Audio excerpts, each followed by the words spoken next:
So hello guys, welcome to Sagar academy. आज हम लोग करने वाले हैं हमारा नया chapter that is your gravitation. इससे पहले हम लोग कर चुके हैं force and laws of motion and motion, तो उन वीडियो लेक्चर्स को आप जरूर देखिएगा एक बार।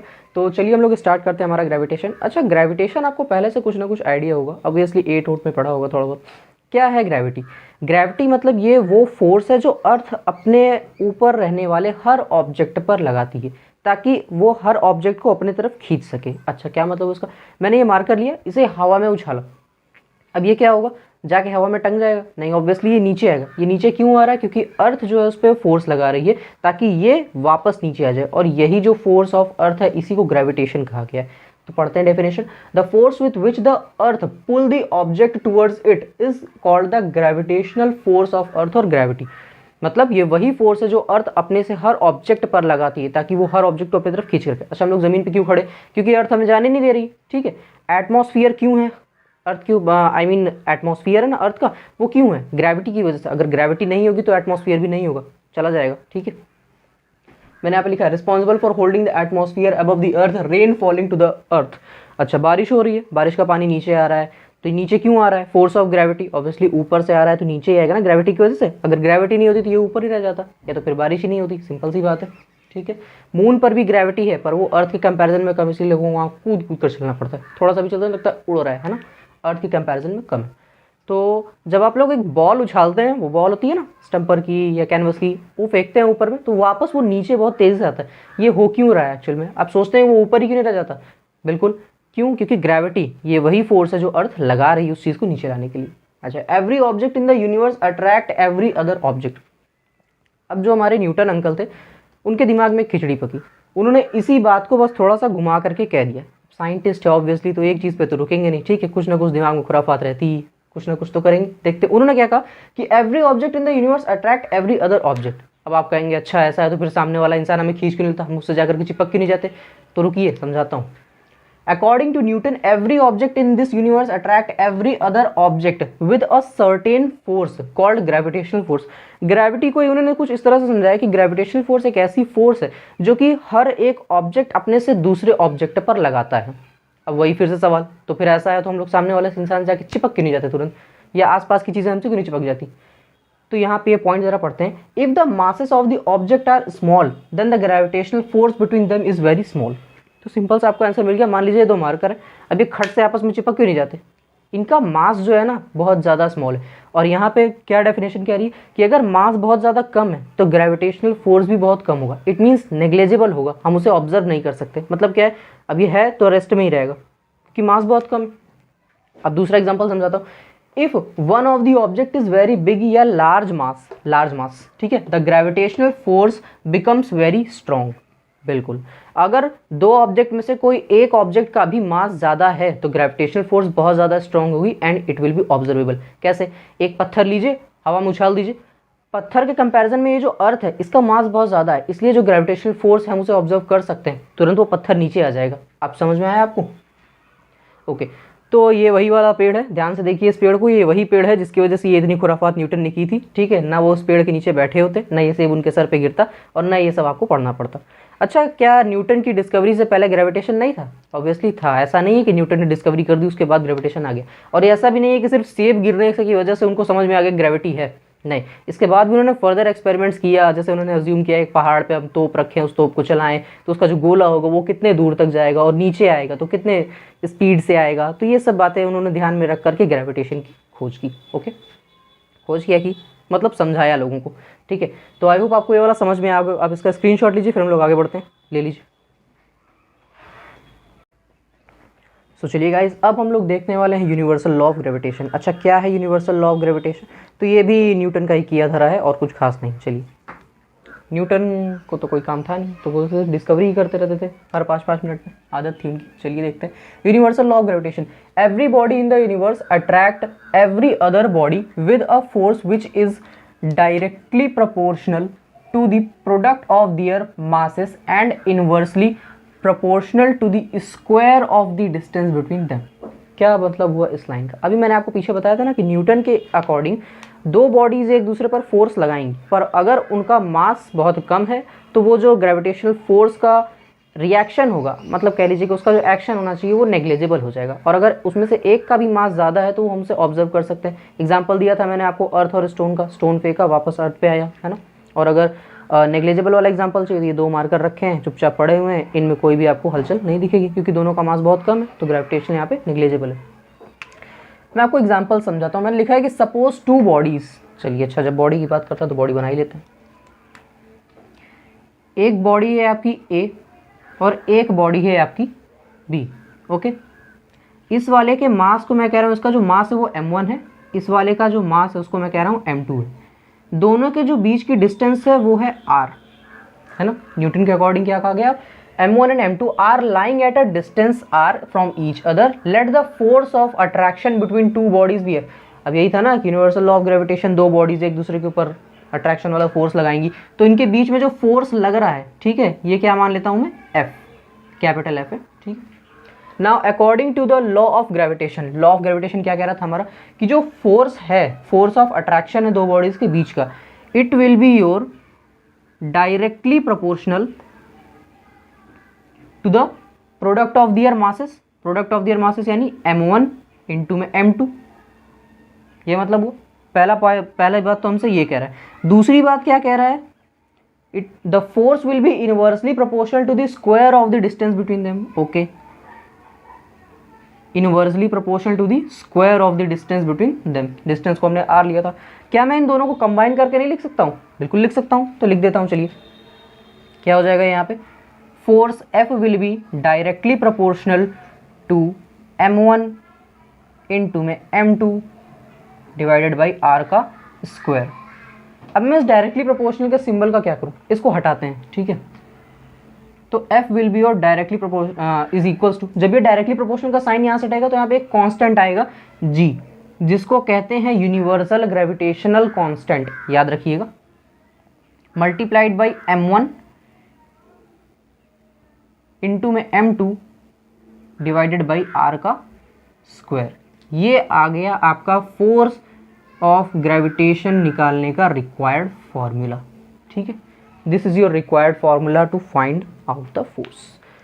मैं आपको एक बार फिर से समझा देता हूँ अगर आपको नहीं समझ में आया। न्यूटन ने क्या कहा था कि 2 बॉडीज एक दूसरे के ऊपर फोर्स लगाएंगी, ये बात तो पक्की है कि लगाएंगी। उन्होंने अपने यूनिवर्सल ग्रेविटेशन वाले बात में ये कहा, इस टॉपिक में यूनिवर्सल लॉ वाले में, कि जो दोनों दोनों बॉडीज के बीच का फोर्स होगा, it would be directly proportional to the product of their masses, है ना, m1 and m2, and inversely proportional to the square of the distance between them. दोनों बॉडीज का जो डिस्टेंस होगा उसके स्क्वायर के इनवर्सली प्रोपोर्शनल होगा। यहीं से मैं आपको एक और बात बताता हूँ कि मैंने इन दोनों को फिर कंबाइन किया, मतलब उन्होंने किया, मैंने क्या किया मैं तो बता रहा हूँ। इन दोनों को उन्होंने कंबाइन किया और यहाँ पे लिखा, जब इस डायरेक्टली प्रोपोर्शनल के सिंबल को हटाया जाएगा तो यहाँ पे एक ग्रेविटेशनल कॉन्स्टेंट आएगा G, ठीक है। इतनी बात तो समझ में आ गई। अब ये भी एक समझने वाली बात छोटी सी, अगर मैं डिस्टेंस को डबल करूंगा तो जो फोर्स है वो 1/4 हो जाएगी, मतलब कम हो जाएगी, और अगर मैं डिस्टेंस को हाफ करूंगा तो फोर्स विल इंक्रीज 4 टाइम्स। क्या कहा मैंने, if we double the distance between 2 bodies the force will be 1/4, and if we half the distance between 2 bodies the force will be 4 times, okay, तो बढ़ जाएगी। अच्छा, अब बात यहाँ से आती है इस G के यूनिट की, ठीक है, इसकी यूनिट होती है, कैसे निकालते हैं चलिए हम लोग देखते हैं इस तरफ। तो मैं क्या करता हूँ ना, इस पूरी चीज़ को मैं इधर शिफ्ट कर देता हूँ, है ना। तो यहाँ से आपका क्या आ जाएगा, G will be is equal to, F को तो यहीं रहने दीजिए, ये इधर जाएगा तो ये पूरा क्या हो जाएगा, पलट जाएगा, है ना, इंटू में ये हो जाएगा आपका R का square divided by m1 into में m2। हमें सबकी SI यूनिट पता है तो G को तो यहीं रहने दीजिए, ठीक है। फोर्स यूनिट हमें पता है न्यूटन, पिछले चैप्टर में बताया था, ठीक है। R का स्क्वायर, R ये क्या है, डिस्टेंस है, डिस्टेंस हम SI यूनिट में क्या रहते हैं, मीटर में, ठीक है। तो इंटू में यहाँ पे कितना आ जाएगा, मीटर का square divided by m1 into में m2, है तो दोनों मास ही, तो मास किस में होता है हमारा, किलोग्राम में, तो किलोग्राम इंटू में किलोग्राम कितना हो जाएगा, किलोग्राम का स्क्वायर, अरे ये वही है x की पावर 1 इंटू में x की पावर 1 कितना हो जाएगा, x to power 2, when bases are same then powers are added, simple, kilogram का स्क्वायर। तो इन दोनों को मैं कंबाइन करके क्या लिख सकता हूँ, तो यहाँ से मुझे मिली G की unit, it will be your newton metre square पर किलोग्राम स्क्वायर, ओके। हाँ, इसी को आप ऐसे भी लिख सकते हैं कि G is equals to newton metre square, और ये आ जाएगा आपका जब ऊपर तो ये हो जाएगा किलोग्राम की पावर -2।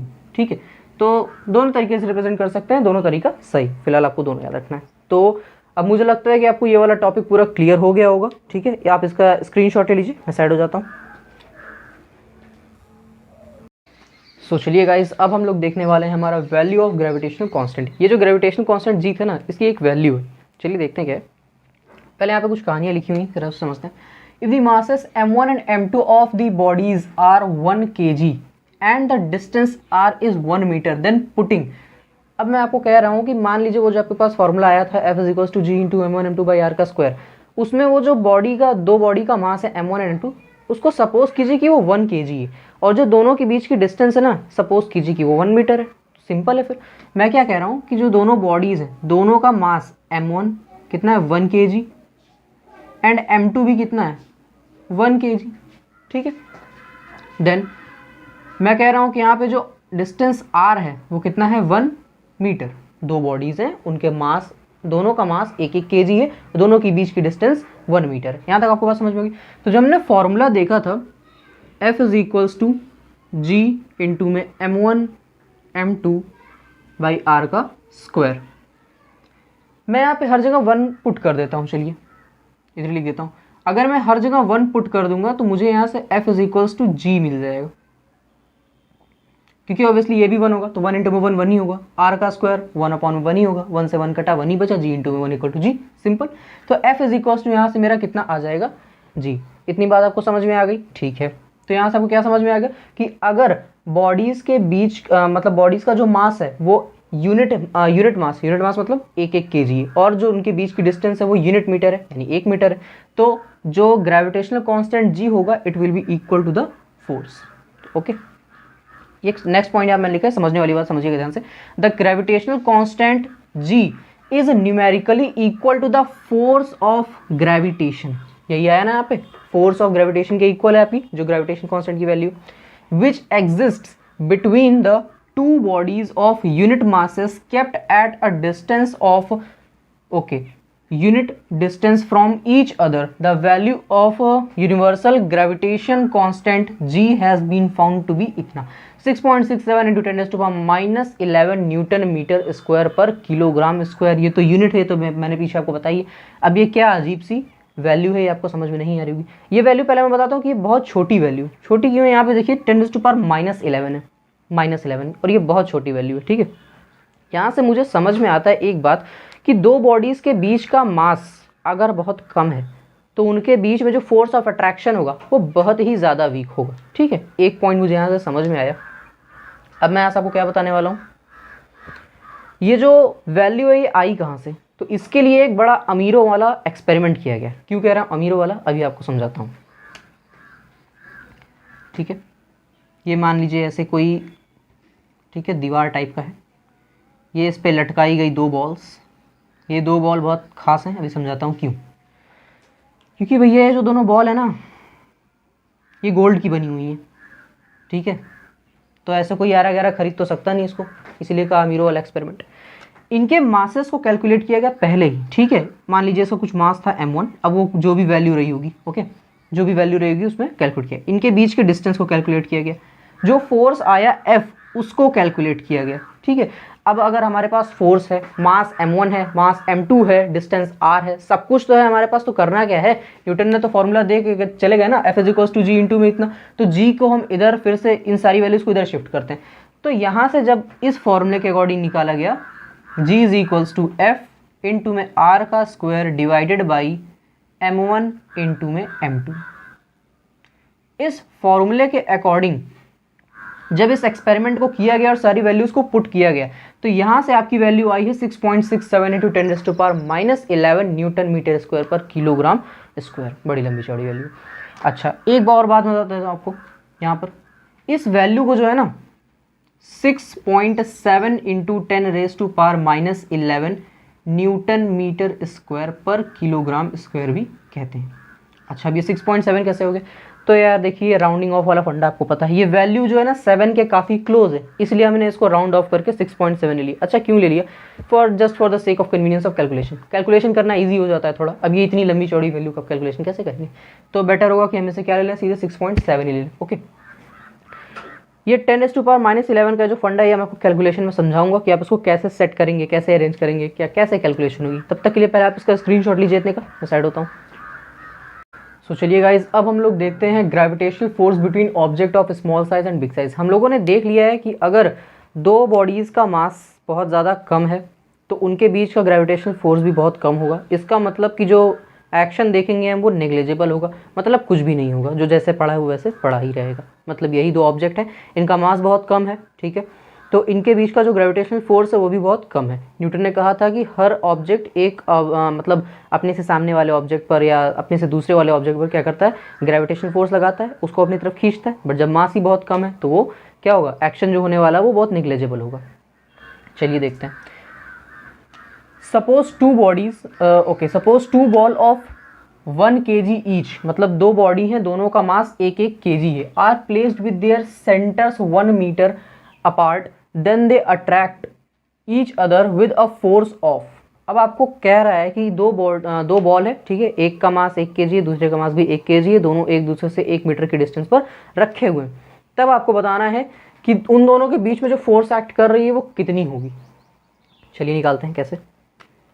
अच्छा, इनमें से ये याद रखिएगा, एक का मास ज़्यादा है, मतलब एक बड़ा ऑब्जेक्ट है, एक छोटा ऑब्जेक्ट है, ठीक है, ऐसा समझ लीजिए आप लोग।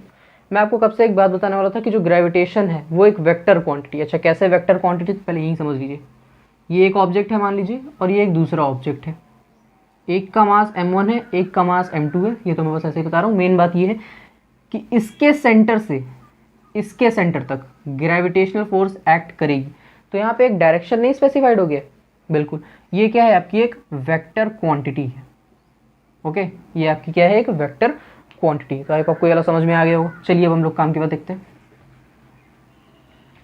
तो मैं क्या कह रहा था, दोनों बॉडीज का मास कितना है, m1 is equals to m2 is equals to कितना है, 1 kg, ठीक है, यानी m1 m2 दोनों का मास 1 kg है। दोनों के बीच की डिस्टेंस r कितनी है, 1 मीटर है। अभी अभी हमने ग्रेविटेशनल कांस्टेंट g की वैल्यू को देखा है, कितना था वो, तो ये हो जाएगा आपका g is equals to 6.67 into 10⁻⁻11 newton metre square पर किलोग्राम स्क्वायर। ओके, तो फिर हमारे पास फॉर्मूला है F is equals to G into m1 m2 by r का स्क्वायर। वैल्यूज़ को पुट करते हैं, देखते हैं क्या होता है। तो g की वैल्यू 6.67 इंटू 10⁻⁻11 इंटू में 1 डिवाइड बाई 1 का स्क्वायर। अब ये सब सॉल्व करेंगे तो हमें सबको पता है कि यहाँ पे कितना आंसर आएगा। आपका आ जाएगा F is equals to 6.67 into 10⁻⁻11 newton. ठीक है, न्यूटन क्यों, क्योंकि फोर्स की यूनिट ही न्यूटन होती है, मैंने बताया था आपको। ओके, तो यहाँ से हमें क्या समझ में आया कि अगर दो बॉडीज़ हैं, दोनों का मास 1 kg है, यूनिट मास है, और दोनों एक दूसरे से यूनिट मीटर डिस्टेंस पे रखे हुए हैं, ठीक है, तो उनके बीच का जो फोर्स होगा, फोर्स ऑफ अट्रैक्शन जो होगा वो कितना होगा, 6.67 इंटू 10⁻11 न्यूटन। ठीक है, यहाँ से आपको एक बात समझ में आ गई। एक बात यहाँ से और समझने वाली है, हमने अभी बताया था आपको कि अगर दो बॉडीज़ का मास बहुत कम है तो उनके बीच का जो ग्रेविटेशनल फोर्स होगा वो क्या होगा, नेग्लिजिबल है। तो अगर एक बॉडी का भी मास ज़्यादा हुआ, ठीक है, तो उनके बीच का फोर्स को हम ऑब्जर्व कर सकते हैं, ग्रेविटेशनल फोर्स का। ओके, तो आप इसका स्क्रीनशॉट ले लीजिए। इसके बाद हम लोग एक न्यूमेरिकल करने वाले हैं जो कि बहुत स्पेशल है। चलिए ले लीजिए। तो चलिए गाइस, अब हम लोग देखते हैं एक न्यूमेरिकल। ठीक है, ये न्यूमेरिकल कुछ खास है क्योंकि इसमें आपको पता चलने वाला है फोर्स ऑफ ग्रेविटेशन कितना होता है अर्थ का। क्या कह रहा है क्वेश्चन में, पढ़ता हूँ। Calculate the force of attraction due to the earth on a ball of 1 kg, mass पता चल गया आपको, लाइंग ऑन द ग्राउंड। अब बाकी की डिटेल यहाँ पे दे रखी है, मास ऑफ अर्थ इतना, रेडियस ऑफ अर्थ इतना, ग्रेविटेशन कांस्टेंट अभी पीछे हमने देखा ही था, इसकी वैल्यू कितनी। चलिए अब सिंपल कैलकुलेट करते हैं।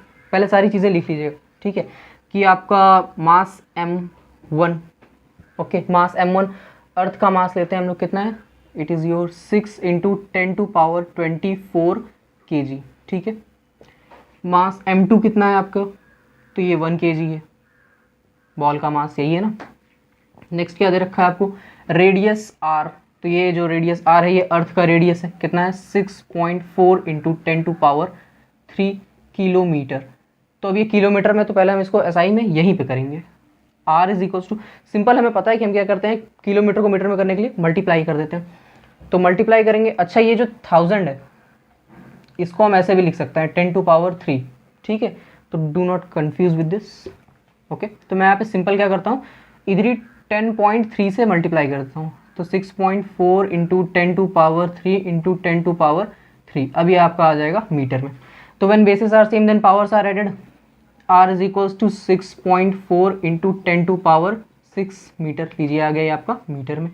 और क्या दे रखा था आपको, ग्रेविटेशनल कांस्टेंट जी की वैल्यू आपको दे रखी है, G is equals to 6.67 into 10⁻11 newton metre square पर किलोग्राम स्क्वायर। ओके, मैं इधर लिख देता हूँ उसको, किलोग्राम स्क्वायर, ठीक है। अब सॉल्व करते हैं। हमारे पास है formula F is equals to G into m1 into में m2 डिवाइडेड बाई r का स्क्वायर। चलिए वैल्यूज पुट किया जाए।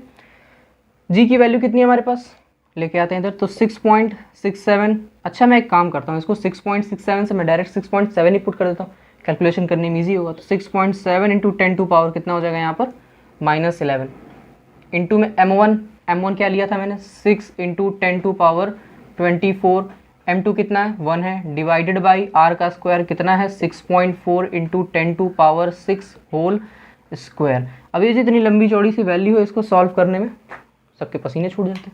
मैं आपको बताता हूँ इसे करना क्या है।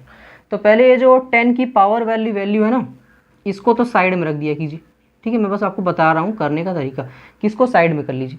पहले आप क्या कीजिए, इस वैल्यू को इससे मल्टीप्लाई कर लीजिए, जैसे नॉर्मल लोग मल्टीप्लाई करते हैं। तो करके देख लेते हैं कितना आएगा यहाँ पे 6.7 इंटू में 6, ये कितना हो जाएगा, ये हो जाएगा यहाँ पे 40.2, ओके। इंटू में ये जो 10 टू पावर -11 इसको यहीं रखिए, 10 टू पावर 24, और 1 से मल्टीप्लाई करेंगे तो जो नंबर है वही आएगा, तो उसको छोड़िए। 6.4 इंटू में 10 टू पावर 6 का होल स्क्वायर। अच्छा अगर सिर्फ 6.4 होता तो आप कैसे मल्टीप्लाई करते हैं इसको, ऑब्वियसली इसका स्क्वायर करते, तो इसका स्क्वायर करेंगे तो कितना आ जाएगा आपके पास 40.96 मल्टीप्लाइड बाई 10 टू पावर 6 का स्क्वायर। अब मैं आपको सॉल्व करने का तरीका बता रहा हूँ, क्योंकि कुछ लोग यहाँ पे गड़बड़ कर देते हैं। इधर देखते हैं इसी को, इसको ऐसे रहने दीजिए, 40.92 डिवाइड बाई, एक मिनट, 40.2 है यहाँ पे, सॉरी, डिवाइड बाई 40.96। मैंने क्या किया ना, जो 10 की पावर वाले उन सबको साइड कर लिया। अब देखिए यहाँ पे दोनों बेस सेम है तो पावर ऐड हो जाएगी, पर ये पावर नेगेटिव में, तो यहाँ पे क्या हो जाएगा सब्सट्रैक्शन। तो 24 में से 11 जाएगा तो आपको कितना बचेगा 10 टू पावर 30 डिवाइडेड बाई यहाँ पर कितना था। अब देखिए यहाँ पर क्या हो जाएगा 6 इंटू 2 हो जाएगा, क्योंकि यहाँ पे ब्रैकेट लगा है, ओके। ब्रैकेट लगा है तो क्या हो जाएगा मल्टीप्लाई, तो 6 इंटू 2 10 टू पावर यहाँ पे कितना हो जाएगा 12। इतनी बात समझ में आई। इसको जब आप सॉल्व करेंगे तो यहाँ से आपको मिल जाएगा 0.98, ओके, इंटू में। अब इस वैल्यू को ऊपर भेज दीजिए, तो 10 टू पावर 13 इंटू में 10 टू पावर माइनस का 12 हो जाएगा। अगर ऊपर माइनस से नीचे लाएंगे तो प्लस हो जाएगा, नीचे माइनस से ऊपर जाएगा तो प्लस हो जाएगा। आप समझ में आया। तो चलिए 0.98 इंटू में ये कितना हो जाएगा, bases are same then power are add, तो 10 की पावर 1 यानी सिंपल 10, ठीक है। तो मैं यहाँ से 1 हटा देता हूँ। अब जरा इसे सॉल्व कर लेते हैं। तो यहाँ से कितना हो जाएगा 0, यहाँ से पॉइंट हटाएंगे नीचे 100 आएगा, एक 0 से एक 0 कैंसिल, यानी पूरा 10 ही कैंसिल, खत्म। तो अब इसको सॉल्व करेंगे, कितना आ जाएगा आपके पास 9.8, F is equals to 9.8 newton. तो बिल्कुल ये है आपका फोर्स ऑफ ग्रेविटेशन, जो कि अर्थ लगाता है हर ऑब्जेक्ट पर, अपने मतलब उसके जो भी ऑब्जेक्ट हैं उसे अपने तरफ खींचने के लिए। अब जैसे ये मार्कर लिया मैंने, लेकर के फेंका हवा में, तो अर्थ क्या करेगा, इस पर 9.8 न्यूटन का फोर्स लगाएगा और उसे खींच कर वापस नीचे लेकर आएगा, ठीक है। आप इसका स्क्रीनशॉट लीजिए, उसके बाद मैं आपको बताता हूँ। सो चलिए गाइस, अब मुझे लगता है आप लोगों ने इसका स्क्रीनशॉट ले लिया होगा। ये आप याद रखिएगा कि फोर्स ऑफ ग्रेविटेशन की वैल्यू कितनी होती है 9.8 न्यूटन, और यूनिवर्सल ग्रेविटेशन कांस्टेंट की वैल्यू 6.67 ×10⁻11 न्यूटन मीटर स्क्वायर पर किलोग्राम स्क्वायर।